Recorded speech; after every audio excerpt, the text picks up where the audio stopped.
E a China não vai gostar muito dessa ideia, né, talvez. A China, acho que ela não vai estar nem aí pro que você fizer, viu? Não, eu sei. Mas na China eles não desrespeitam muito a propriedade intelectual? Será que esse token consegue ser útil num ambiente chinês, por exemplo? Não, é o seguinte, calma. A China, veja bem, a China, produtos chineses pirateados, pirataria de origem chinesa, na verdade não só chinesa, né? A pirataria asiática era um fenômeno do Ocidente, tá bom? Não vai considerar que lá na China as coisas funcionam igual. O que existe, é uma coisa muito interessante de se pensar, é que há uma tradição da cópia na China, tá? É outro assunto, totalmente diferente. Então, por exemplo, no Japão, uma diferença estética entre a China e o Japão é que no Japão a criação artística ela é muito valiosa. Enquanto na China a capacidade de você fazer uma cópia perfeita tem valor intrínseco. Então existe mesmo uma tradição disso. Se você conseguir ser um bom copista, é considerado assim algo muito elevado. E o que eu acho que é muito legal, tá? Porque eu acho que é muito difícil você copiar. Vai lá copiar a Mona Lisa idêntica pra você ver. É difícil. Difícil. Total. Mas, enfim, isso é uma questão. Outra questão é a seguinte, na China existe um projeto, na verdade no mundo todo, mas está muito avançado o projeto chamado CBDCs, que são moedas digitais de Banco Central. A proposta, até escrevi disso na minha coluna lá no UOL, é sobre... O que é isso aí? É um ativo digital, pensa no Pix, agora pensa, na verdade, em toda a estrutura bancária usando uma moeda que é digital como se fosse o Pix, entendeu? Então, isso na prática é como uma cripto do governo. Então, por exemplo, você faz todas as transações com essa moeda que não existe, ela não tem papel moeda, entendeu? Ela não tem essa outra correlação. Essa cripto é descentralizada também, no caso do governo chinês? Não, no caso do governo chinês, no momento não, tá? Entendi. Por quê? Na verdade, ela vai ser, mas ela não vai ser totalmente. É o seguinte, você tem dois tipos de estruturas de blockchain mais convencionais.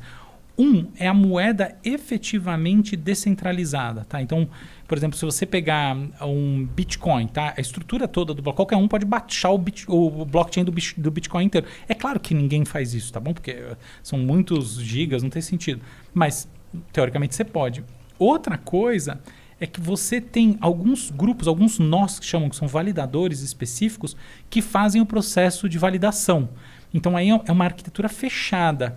A moeda de Banco Central, o CBDC chinês, ele vai ser com essa característica. Então, ele não é uma moeda totalmente descentralizada, mas ele tem nós. É como, por exemplo, a Libra do Facebook, ou na verdade o Libra do Facebook, que é essa moeda que não saiu, mas uma hora vai acabar saindo, que tem como nós algumas... Na época em que ela estava realmente em alta, tinha PayPal, tinha... Enfim, os nós ou validadores eram empresas que pagaram 10 milhões de dólares para ter esse poder de fazer isso, de fazer essa validação. Por quê? Porque na validação elas cobram taxa. Uhum. Então, na verdade, é uma transação econômica. Entendi. Mas voltando àquela questão da China, o que acontece? A China, sim, não sei se foi o que você mirou, mas você acertou uma coisa muito importante, que a China, de fato, tem uma resistência muito grande a cripto no momento, tanto que as operações de cripto estão bastante prejudicadas na China por causa dessa competição com a própria moeda estatal que na verdade, no certo sentido, ela já foi lançada, mas ela só não teve um rollout suficientemente forte. Porque eles estão com medo que essa vá ser a cripto que bombe lá e eles estão investindo numa cripto que não vai bombar tanto. É isso? Eu diria que é o contrário, tá? O tipo cripto deles sempre vai bombar totalmente. É só que eles querem que seja 100% e não 99,9%, entendeu? Entendi. Eles não querem nenhum tipo de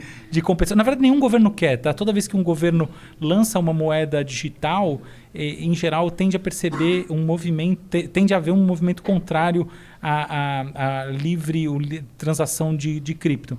Então, por exemplo, se a gente for ver, até não precisa nem chegar tão longe, mas por que o mercado de cripto decresceu muito no mundo? Por causa do aumento das restrições nos Estados Unidos.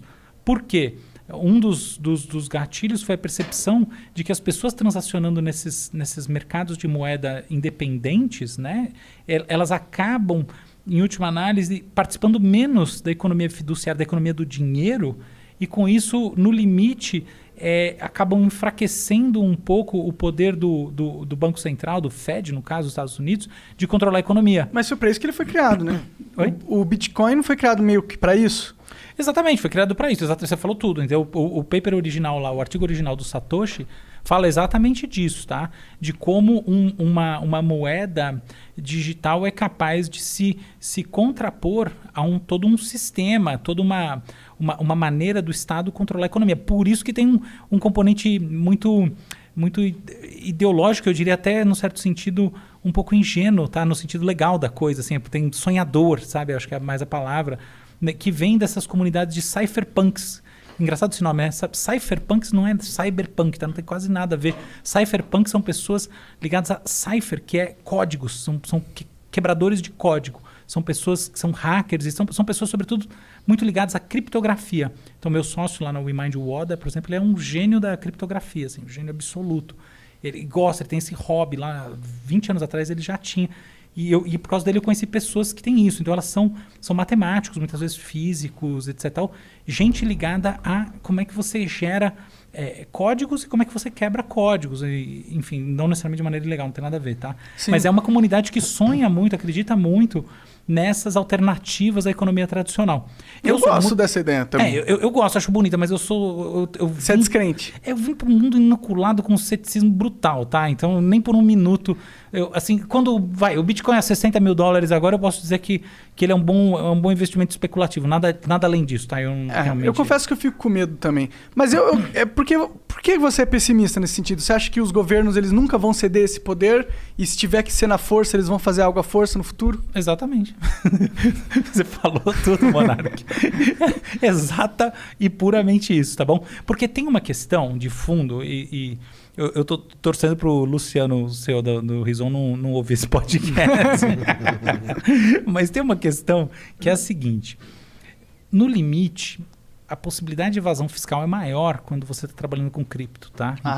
Então, não está no melhor interesse do Estado que existam várias moedas autônomas. Esse é o grande ponto.